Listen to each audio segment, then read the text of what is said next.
Hey, Jeff from Become More Compelling here. So, our topic today, something that I'm pretty excited about. If you've ever struggled with either being interrupted or accidentally interrupting people, well, this episode is going to set you straight and it's going to lead to better interactions for you and your fellow humans. So, I'm very excited to talk about it. First off, try not to interrupt.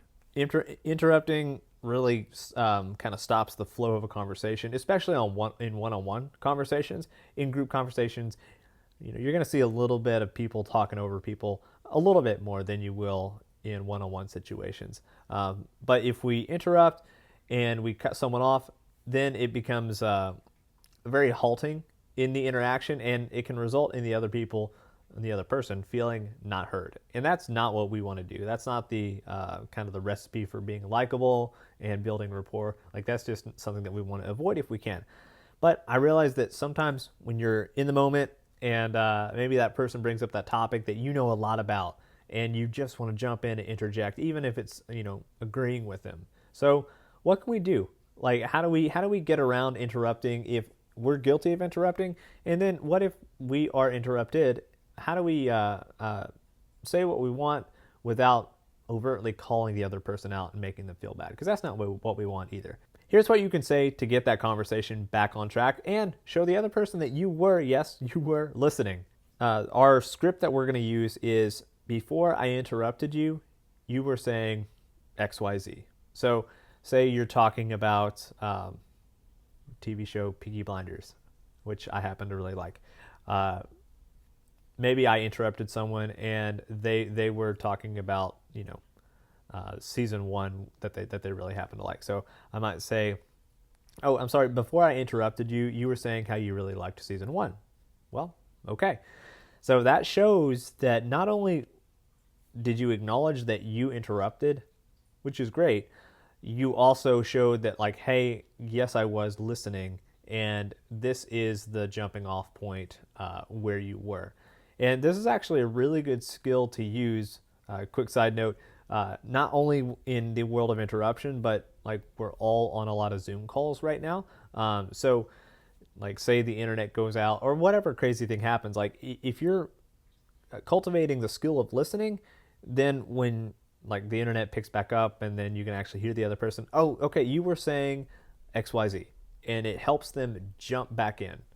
Because a lot of people, you'll find either after interruption or after internet goes out on a Zoom call or whatever it is, people have a hard time getting back on track because in their mind they're somewhere else in that conversation than like the last thing you heard or whenever you jumped in.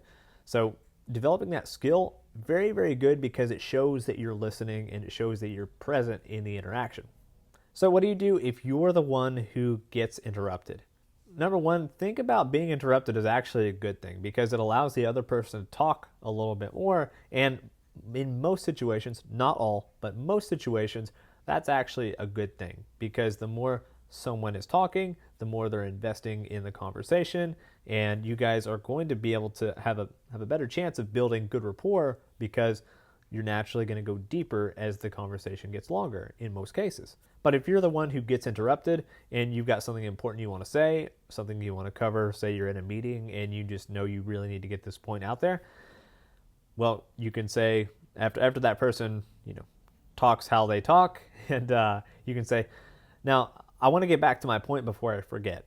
I was saying XYZ, or going back to what I was saying about XYZ, and then continue on your point. So this is a good way to subtly get things back on track without overtly calling people out. Like, if someone's interrupting you, a couple of times, like, it may not be the best play to say, hey, I would appreciate it if you stopped interrupting me. It depends on the situation. Like, if they're a chronic interrupter, and you might be able to get away with saying that if you say it with a smile, but say that you're talking to a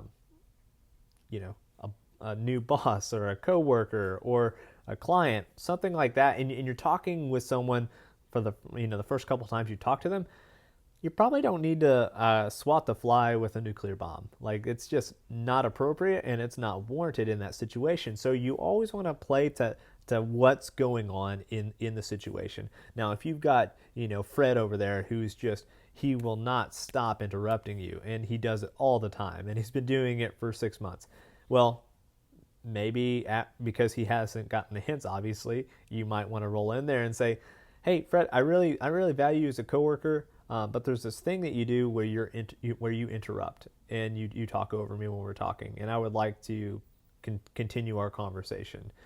And so that acts as a good kind of a state breaker where, at first his eyes may get big and he may say, oh, I'm sorry, I didn't realize I was doing that, or, oh, I apologize. Like, sometimes people need that push, but that's the nuclear option. Don't roll with the nuclear option if you don't have to, but it's something that you can use if you absolutely need to. All right, so our action step today, if you do find that you accidentally interrupt someone, say, oh, before I interrupted you, you were talking about XYZ. So we want to listen, and we want to be able to give that person a jumping off point where they can get back to what they were talking about, because that's being a considerate listener, and that's showing the other person that, hey, yeah, I interrupted, I apologize, and I want you to get back on track, so I'm going to try to help you do that. If you are interrupted, you can say something like, okay, going back to what I was saying about XYZ, or let me finish my thought on XYZ before I forget. Like, those are a couple of light scripts you can use that won't overtly call the person out. Now, if you've got that chronic interrupter, you might need to use something a little stronger, like, hey, I really value our relationship, but every time we talk, it seems like you interrupt me or talk over me, and I would like to continue our conversation and not be interrupted, if that's okay with you. And that's a big option. It's absolutely appropriate in some situations, but again, not all situations, and not even most situations. So those are your 2 action steps for interrupting and being interrupted.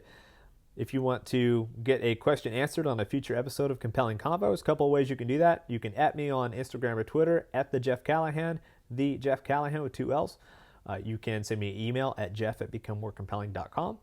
Or you can drop a comment below, and I'll cover your topic in a future episode. That's it for today. Talk soon. Hey, a couple of quick things before you leave. 1, I've got a subscribe button over here. If you like this video and you don't want to miss out on a future video, hit that subscribe button. 2, if you like this video, hit the like button. That helps other awesome people like you find it. And 3, leave a comment if you have any feedback for me, or if you have a topic or suggestion that you want me to cover in a future video. Thanks.